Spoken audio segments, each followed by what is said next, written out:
비가 서울의 거리를 적시는 그날, 나는 또 한 번의 실수로 손님의 주문을 엎질렀다. 뜨거운 커피가 바닥에 쏟아지며 피어오르는 증기처럼 내 삶도 그렇게 산산조각 나버릴 것 같았다.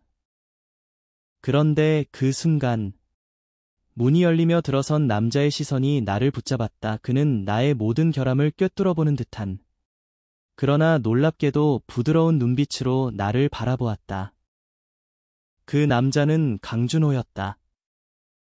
서울의 번화가 한복판에 자리한 작은 카페의 비의 향기에서 나는 매일 같은 루틴을 반복하며 살았다. 25살. 이름은 이태준. 가족에게 버림받은 지 오래.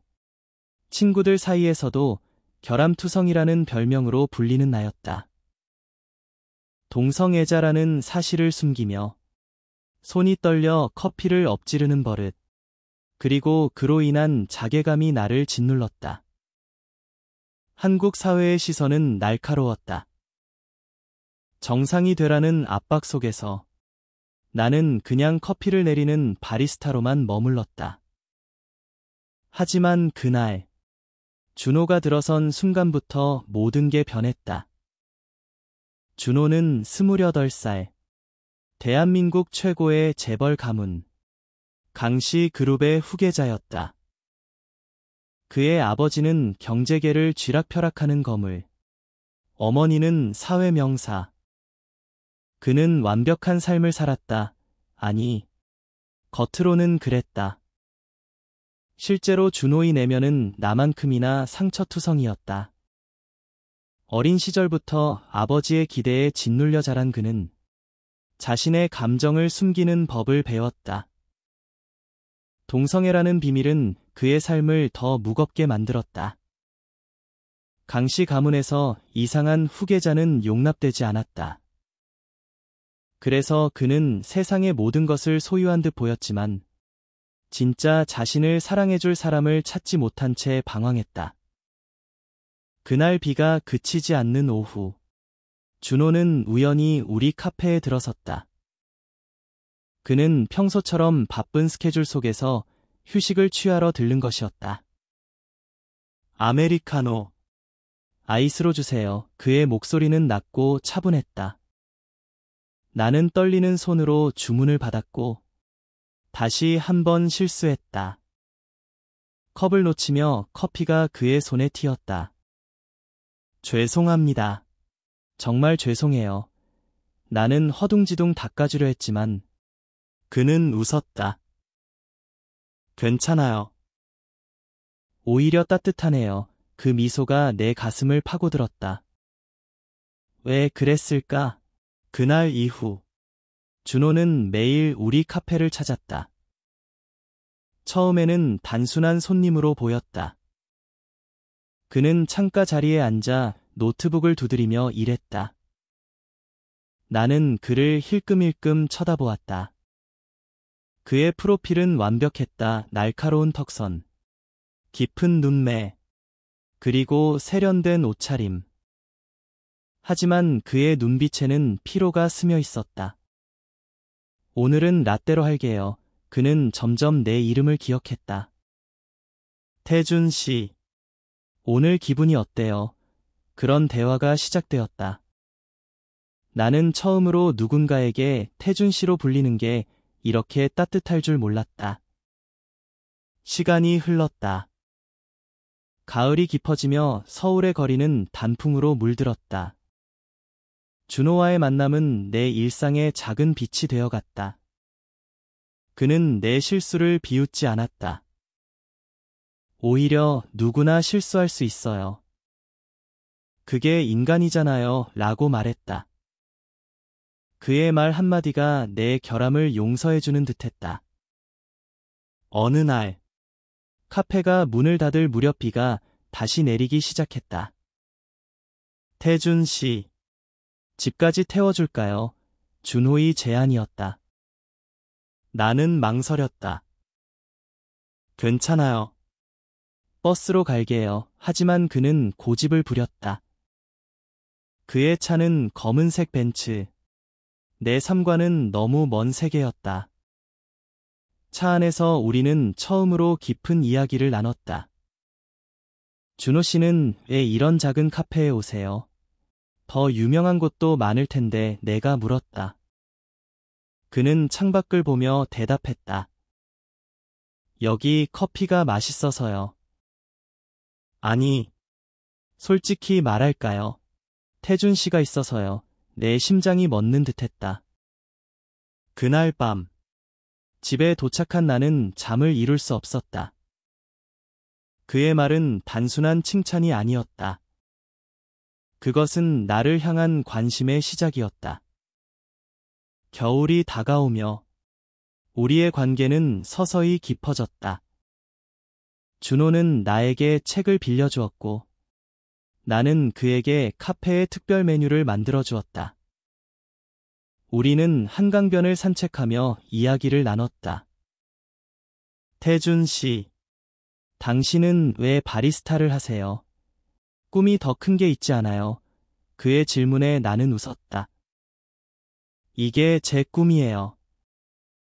사람들에게 작은 행복을 주는 거, 하지만 속으로는 솔직하지 않았다. 내 꿈은 사랑이었다. 진짜 나를 사랑해줄 누군가. 그리고 그 누군가는 준호처럼 느껴졌다. 그러나 현실은 잔인했다.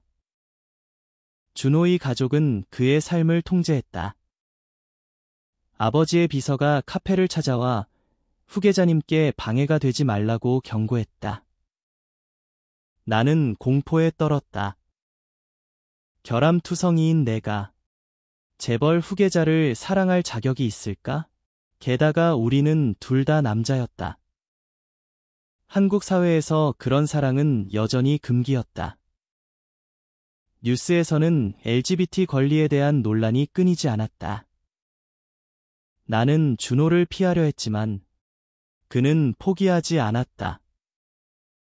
태준, 나 당신 없인 한데 그의 고백은 눈보라치는 겨울밤에 왔다. 그 고백 후 우리의 만남은 더 비밀스러워졌다. 우리는 여의도의 작은 공원에서 혹은 한밤중의 카페에서 만났다. 준호의 손이 내 손을 잡을 때 나는 처음으로 자유로움을 느꼈다. 하지만 갈등이 시작되었다. 그의 아버지가 우리를 알게 된 듯했다. 준호야. 내가 이상한 소문에 휘말린다는 소리가 들려 아버지의 전화가 왔을 때 준호는 울었다. 아빠, 저는 그냥 사랑하는 거예요. 그날 그는 나에게 말했다. 태준, 나랑 도망갈래? 이 모든 걸 버리고. 나는 망설였다. 내 삶은 작았지만 안정적이었다. 카페, 친구들, 그리고 내 결함들. 준호의 세계는 너무 컸다. 준호 씨, 우리는 너무 달라요. 당신은 하늘, 나는 땅이에요. 내 말에 그는 화를 냈다. 사랑의 차이는 없어. 태준, 당신이 날 바꿔줬어. 내 결함을 봐줘서 그의 눈물은 내 가슴을 찔렀다. 우리는 헤어질 뻔했다. 그 겨울은 가장 추웠다. 봄이 오며 변화가 시작되었다. 나는 카페를 그만두고 새로운 직장을 찾기로 결심했다. 더 나은 내가 되고 싶었다. 준호는 가족과 대면했다. 아빠, 저는 게이예요. 그리고 태준을 사랑해요. 그 대화는 폭풍이었다. 아버지는 가문의 수치라고 소리쳤지만 어머니는 조용히 눈물을 흘렸다. 준호야. 내 행복이 제일 중요해. 어머니의 지지가 준호를 버티게 했다. 우리는 다시 만났다. 한강 다리 아래, 벚꽃이 흩날리는 그곳에서. 태준, 나 기다렸어. 그의 포옹은 따뜻했다. 우리는 함께 새 삶을 시작했다. 나는 작은 디자인 스튜디오에서 일하게 되었고, 준호는 그룹의 일부 사업을 독립적으로 이끌었다. 우리의 사랑은 사회의 시선 속에서 피어났다.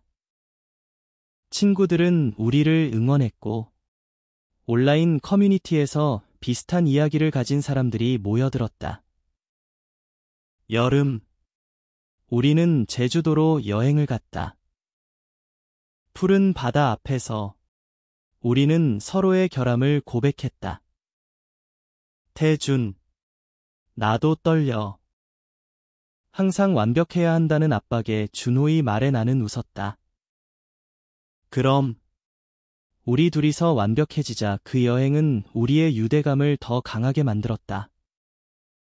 하지만 시련은 끝나지 않았다. 언론이 우리를 파헤쳤다. 재벌 후계자의 스캔들, 바리스타와의 동성 로맨스, 헤드라인이 쏟아졌다. 그 순간 나는 무너질 뻔했다. 준호, 미안해. 내가 내 인생을 망쳤어. 하지만 그는 나를 안았다. 아니, 태준. 이게 우리의 이야기야. 세상이 어떻게 말든 우리는 함께야. 우리는 기자회견을 열었다. 준호가 앞으로 나서 사랑은 결함이 아니에요. 그것은 우리를 인간답게 만드는 거예요. 라고 말했다. 그날 세상은 조금 변했다. LGBT 권리에 대한 논의가 불붙었다. 가을이 다시 오며 우리는 결혼식을 올렸다. 작은 교회에서, 가족과 친구들 앞에서 어머니가 눈물을 흘리며 태준이 우리 준호를 부탁해라고 속삭였다. 나는 고개를 끄덕였다. 네. 엄마, 우리의 맹세는 간단했다. 결함투성이인 우리를 사랑하겠어요. 시간이 흘러 겨울이 다시 왔다. 우리는 서울 외곽에 작은 집을 마련했다. 카페는 여전히 비의 향기로 남아 이제는 우리의 추억이 스며든 곳이었다. 나는 가끔 그곳에서 커피를 내리며 젊은 커플들을 보며 미소 지었다. 준호는 나의 손을 잡고 태준, 고마워. 내가 날 구했어 라고 말했다. 우리의 사랑은 완벽하지 않았다. 여전히 다툼이 있고 사회의 시선이 따갑다. 하지만 그것이 우리를 더 강하게 만들었다. 결함은 더 이상 약점이 아니었다. 그것은 우리의 이야기, 우리의 인간성이었다. 그리고 그 사랑은 영원했다. 비가 그친 서울의 아침, 나는 다시 카페로 향했다. 어제의 그 남자, 준호의 얼굴이 머릿속을 맴돌았다. 그냥 손님일 뿐이야라고 스스로를 타이르며 문을 열었다. 하지만 그는 이미 그곳에 있었다. 창가 자리에 앉아 커피 잔을 들고 창밖을 바라보고 있었다. 그의 옆모습은 고독해 보였다. 재벌 후계자라고 하기엔 너무 평범한, 그러나 매력적인 고독. 태준 씨. 오늘은 에스프레소로. 그는 나를 보며 미소 지었다. 나는 고개를 끄덕이며 기계를 작동시켰다. 손이 다시 떨렸다. 왜 그럴까? 그의 시선이 나를 긴장하게 만들었다. 준호 씨, 어제는 정말 죄송했어요. 커피값은 제가 낼게요. 내가 말했다. 그는 웃었다. 이미 잊었어요. 오히려 재미있었어요. 당신의 솔직함이. 그날 오후 카페에 손님이 뜸했다. 준호는 책을 펼쳐 들고 있었다. 인간의 조건, 카미의 책. 이거 읽으세요. 내가 물었다. 그는 고개를 들었다. 네. 삶의 부조리를 생각하게 돼요. 당신은 어떤 책 좋아하세요? 나는 멈칫했다. 책. 내 삶은 그런 여유가 없었다. 저는 만화나 봐요. 현실 도피용으로 솔직한 대답이었다. 그는 웃었다. 좋아요. 다음에 추천해 줄게요. 대화는 자연스럽게 흘렀다. 그는 자신의 어린 시절을 살짝 털어놓았다. 아버지가 엄격하셔서 항상 완벽해야 했어요. 실수하면 안 돼요. 그의 목소리에 쓸쓸함이 묻어났다. 나는 공감했다. 저도 그래요. 가족한테 버림받아서 여기서 혼자 살아요. 말이 튀어나왔다. 왜 그에게 말했을까? 하지만 그는 듣고만 있지 않았다. 태준 씨, 당신은 강해요. 혼자서 버티는 거 쉽지 않아요. 저녁이 되자 그는 떠날 준비를 했다. 태준 씨, 다음에 같이 산책 어때요? 한강 쪽으로. 그의 제안에 내 심장이 쿵쾅거렸다. 네. 좋아요. 나는 대답했다. 문을 나서는 그의 뒷모습을 보며 나는 처음으로 희망을 느꼈다.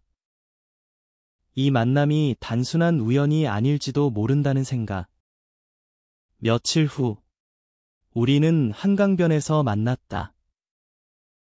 바람이 선선한 가을날이었다. 준호는 편안한 셔츠 차림으로 왔다. 태준 씨, 여기 좋아요? 그는 물었다. 우리는 벤치에 앉아 자전거 타는 사람들을 보았다. 네. 서울에서 제일 평화로운 곳 같아요. 내가 말했다. 그는 나를 보며 말했다. 당신과 함께라서 더 그래요. 그 말에 나는 얼굴이 붉어졌다. 왜 이렇게 솔직할까? 그는 재벌 후계자였다. 나 같은 사람을 왜? 우리는 이야기를 이어갔다.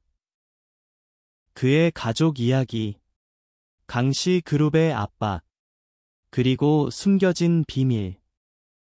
태준 씨, 나, 남자를 좋아해요. 그의 고백은 갑작스러웠다. 나는 숨을 죽였다.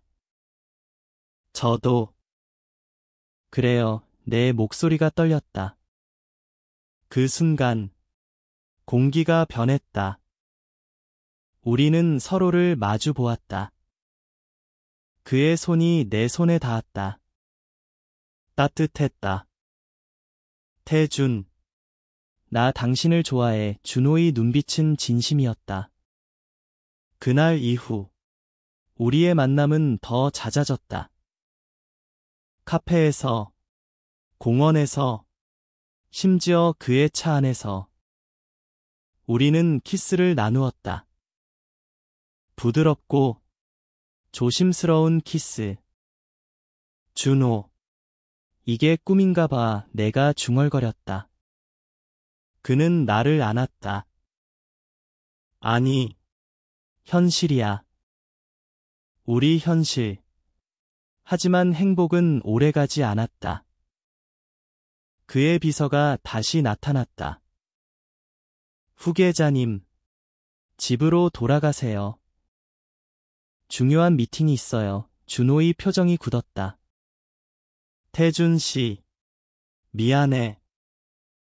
나중에 연락할게. 그는 떠났다. 나는 혼자 남아 강변을 걸었다. 이게 끝인가? 불안이 밀려왔다. 그날 밤, 그의 메시지가 왔다. 태준, 사랑해. 포기하지 마. 나는 울었다. 행복과 두려움이 뒤섞인 눈물. 한국 사회에서 우리의 사랑은 아직 먼 길이었다. 하지만 나는 결심했다. 준호를 위해, 나 자신을 위해 싸우자. 겨울바람이 매섭게 불어오는 날, 준호와 나는 다시 카페에서 만났다. 그의 얼굴은 창백했다. 아빠가 알아 그는 속삭였다. 내 가슴이 철렁 내려앉았다. 어떻게? 비서가 보고했대. 태준, 나 어떻게? 그의 목소리가 갈라졌다. 나는 그의 손을 잡았다. 함께 이겨내자. 준호, 우리는 잘못한 거 없어. 그날, 우리는 카페 뒤편 작은 방으로 들어갔다. 준호는 울었다. 재벌 후계자의 눈물은 처음 보는 것이었다. 태준, 나 가문 버릴 수 있어. 하지만 당신 버릴 순 없어. 그의 말에 나는 안겼다. 나도 그래. 하지만 서두르지 마. 천천히 가자. 우리는 서로를 위로하며 밤을 보냈다. 대화로, 포옹으로. 다음 날, 준호의 아버지 강 회장이 직접 카페를 찾았다. 키 크고 위압적인 남자였다. 너, 이태준인가? 그의 시선은 칼날 같았다. 나는 떨면서 고개를 들었다. 네. 회장님, 내 아들을 유혹한 게 너냐?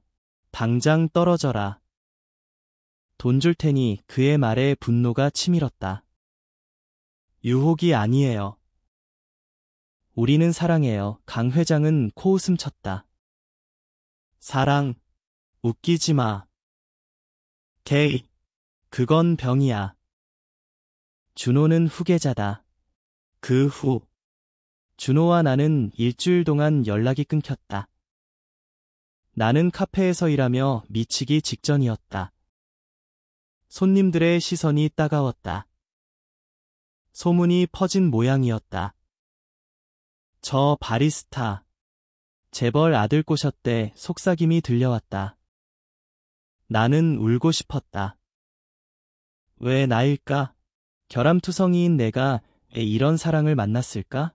그러나 준호가 돌아왔다. 눈 내리는 밤, 그는 카페 문을 두드렸다.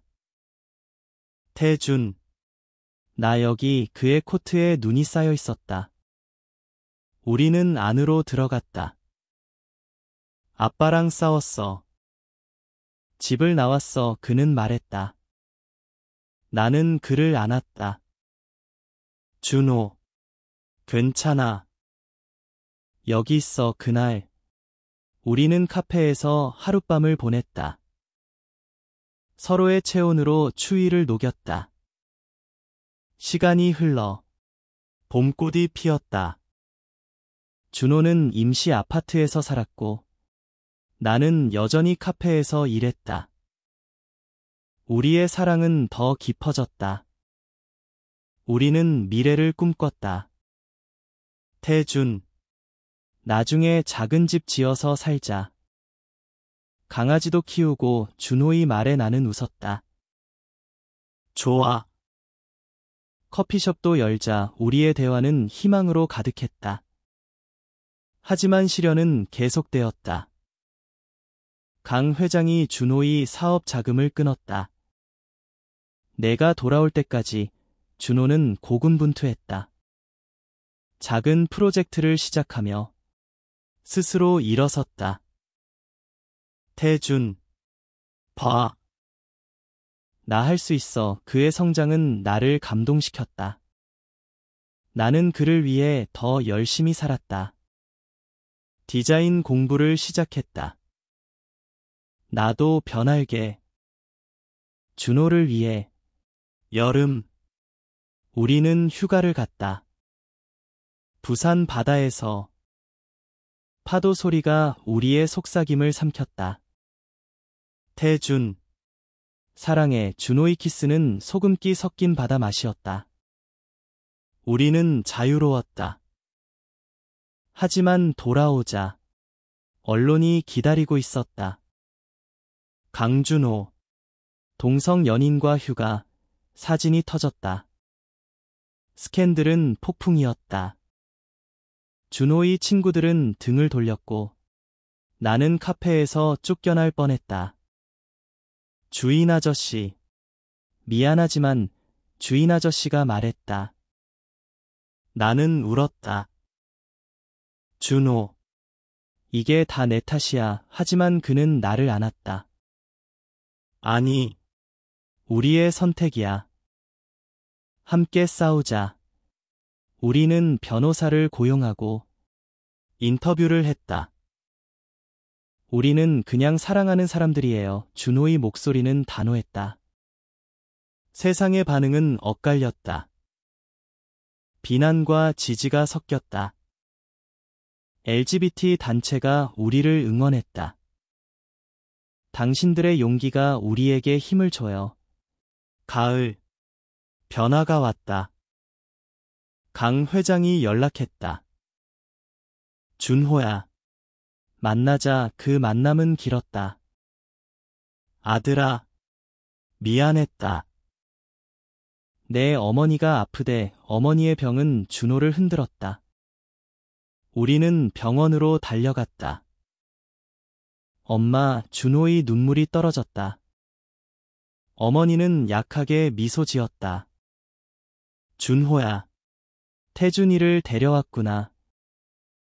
잘했어. 어머니의 지지는 우리를 구했다. 강 회장은 서서히 마음을 열었다. 태준아. 내가 준호를 행복하게 해준다면 그의 말은 용서였다. 우리는 가족이 되었다. 겨울이 다시 돌아오며 어머니의 병은 나아졌다. 우리는 병원 근처에서 지냈다. 준호는 사업을 재개했고 나는 디자인 일을 시작했다. 우리의 삶은 안정되었다. 태준. 이제 진짜 시작이야. 준호가 말했다. 나는 고개를 끄덕였다. 응. 함께. 하지만 내 결함은 여전했다. 디자인 프로젝트에서 실수했다. 클라이언트가 화를 냈다. 이태준 씨. 당신 왜 이렇게 불안정해? 나는 자책했다. 집에 돌아와 준호에게 털어놓았다. 나 여전해. 결함투성이. 그는 나를 안았다. 태준. 그게 당신의 매력이야. 완벽하지 않아서 사랑스러워. 그의 말은 나를 변화시켰다. 나는 상담을 받기로 했다. LGBT 상담소에서. 태준 씨. 당신의 감정은 정상이에요. 사회가 문제지. 상담사의 말에 눈물이 났다. 나는 내 안의 상처를 마주했다. 가족에게 버림받은 트라우마. 사회의 편견. 준호. 나 이제 괜찮아질게. 준호도 변했다. 그는 그룹 내에서 다양성 프로그램을 시작했다. LGBT 직원들을 위한 지원. 그의 연설은 뉴스가 되었다. 아버지. 이게 제 방식이에요. 강 회장은 인정했다. 준호야. 내가 자랐구나. 봄. 우리는 동거를 시작했다. 작은 아파트에서. 아침에 준호가 커피를 타주고 내가 디자인 아이디어를 낸다. 태준. 이 로고 어때? 그의 물음에 나는 웃는다. 완벽해. 우리의 일상은 평범했지만 소중했다. 여름 휴가. 이번엔 제주도. 블랙 사막에서 우리는 맨발로 걸었다. 준호. 고마워. 내가 날 사랑해줘서. 내가 말했다. 그는 키스했다. 나도. 당신이 날 구했어. 하지만 도전은 있었다. 준호의 사촌이 반대했다.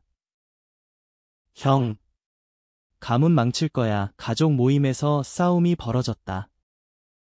사랑은 선택이 아니야. 준호가 소리쳤다. 나는 그의 곁에 섰다. 저희는 진심이에요. 그날 사촌은 떠났지만 다른 가족들은 남았다. 가을, 우리는 결혼 준비를 했다. 법적 결혼은 아직 아니지만 우리만의 서약. 태준, 영원히 함께. 준호의 반지가 내 손가락에 들어갔다. 겨울, 크리스마스. 우리는 가족과 함께 보냈다. 강 회장이 토스트를 들었다. 태준이 환영에 눈물이 고였다. 우리의 여정은 끝나지 않았다. 하지만 이제 우리는 강했다. 새해가 밝았다. 서울의 눈이 녹아가는 1월. 나는 새로운 프로젝트를 맡았다. LGBT 커뮤니티를 위한 포스터 디자인. 태준 씨, 당신의 스토리가 필요해. 클라이언트가 말했다. 나는 준호와 함께 아이디어를 냈다. 사랑은 결함이 아니야. 슬로건이 정해졌다. 준호의 사업은 성장했다. 그의 다양성 이니셔티브가 상을 받았다. 태준 덕분이야. 그는 인터뷰에서 말했다. 세상의 시선이 부드러워졌다. 우리는 행사에 함께 나갔다. 손을 잡고 진짜 커플이네. 속삭임이 들렸지만 이제는 따뜻했다. 2월, 어머니의 생일. 우리는 파티를 열었다. 태준아, 내가 준호를 밝혀줬어. 어머니의 말에 나는 울컥했다.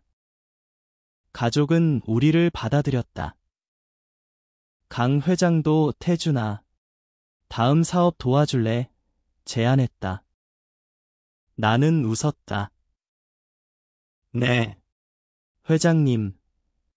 3월, 벚꽃 축제. 한강에서 우리는 피크닉을 했다. 준호, 우리 1주년이야. 내가 말했다. 그는 선물을 꺼냈다. 작은 목걸이. 영원히 키스가 떨어졌다. 4월, 내 과거가 돌아왔다. 옛 가족이 연락했다. 태준아, 미안해. 어머니의 편지였다. 내 성적 지향을 용납 못해서. 나는 울었다. 준호가 안아주었다. 용서할 필요 없어. 하지만 내 선택이야. 나는 답장을 썼다. 이해해요. 하지만 이제 행복해요. 5월, 우리는 여행을 갔다.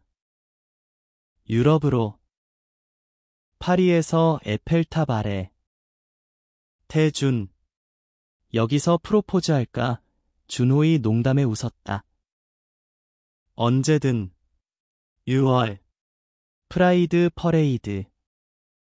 우리는 행진했다. 사랑은 평등해. 구호를 외쳤다. 수천 명의 지지자들.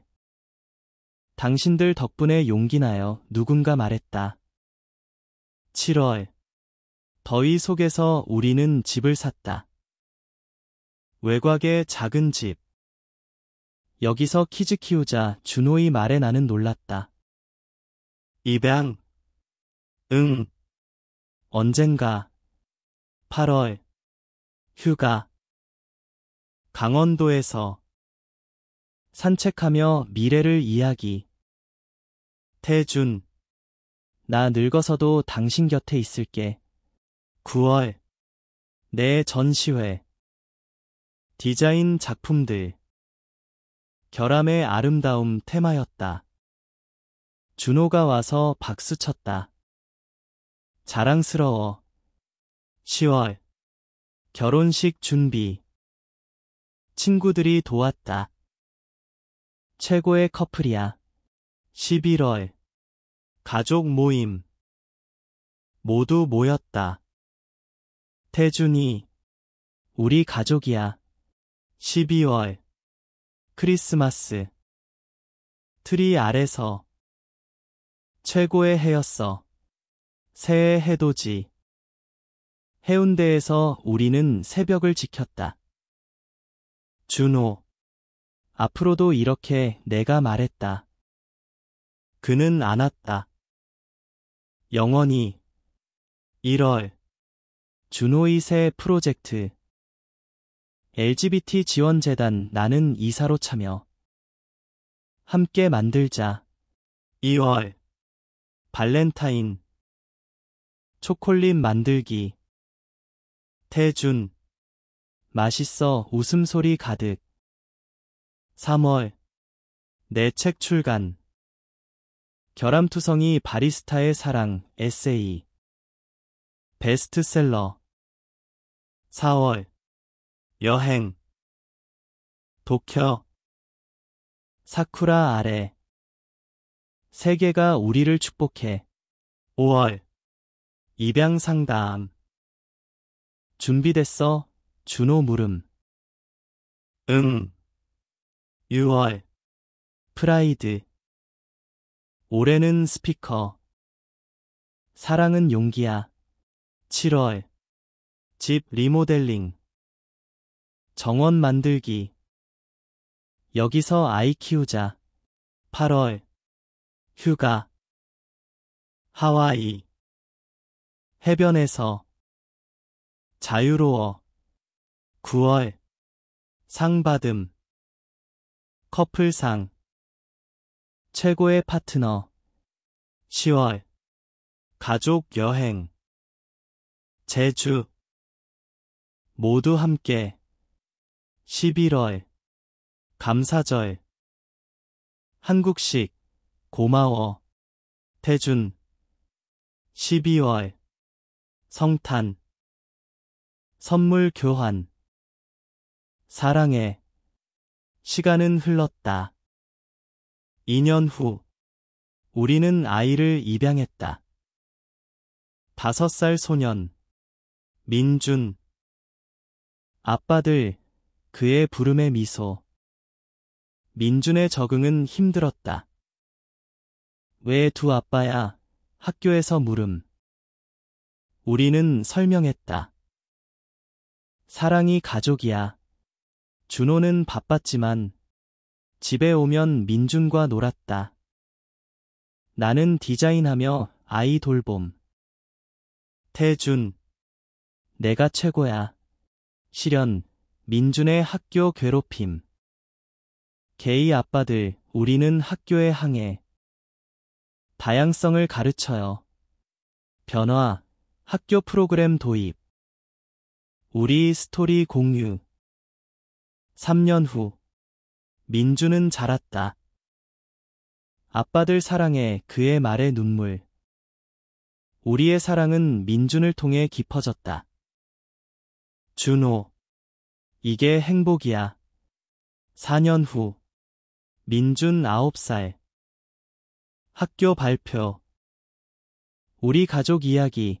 그는 자랑스럽게 말했다. 청중 박수. 준호의 재단 성장. 전국 지원. 태준. 내 영향이야. 내 디자인 스튜디오 성공. 직원들 LGBT 포함. 포용의 디자인. 여행. 가족으로 미국. 디즈니. 민준의 웃음. 실현. 강 회장병. 태준아. 손자 데려와. 우리는 병문안. 할아버지. 사랑해요. 민준의 말. 강 회장 회복. 태준이. 고마워. 내가 가족 구했어. 5년 후. 법적 결혼 가능. 우리는 결혼. 영원한 맹세. 축하 파티, 친구 가족 모임, 최고의 날, 6년 후, 민준 11살, 첫사랑, 아빠, 소녀 좋아해, 우리는 조언, 솔직하게, 우리의 역할, 부모로서 성장, 7년 후, 준호 은퇴 준비, 태준, 이제 쉬자, 8년 후, 민준 13살, 반항기, 왜 게이 아빠들이야, 싸움, 우리는 대화, 사랑은 선택 아냐, 받아들여, 민준 변화, 미안, 아빠들, 사랑해, 9년 후,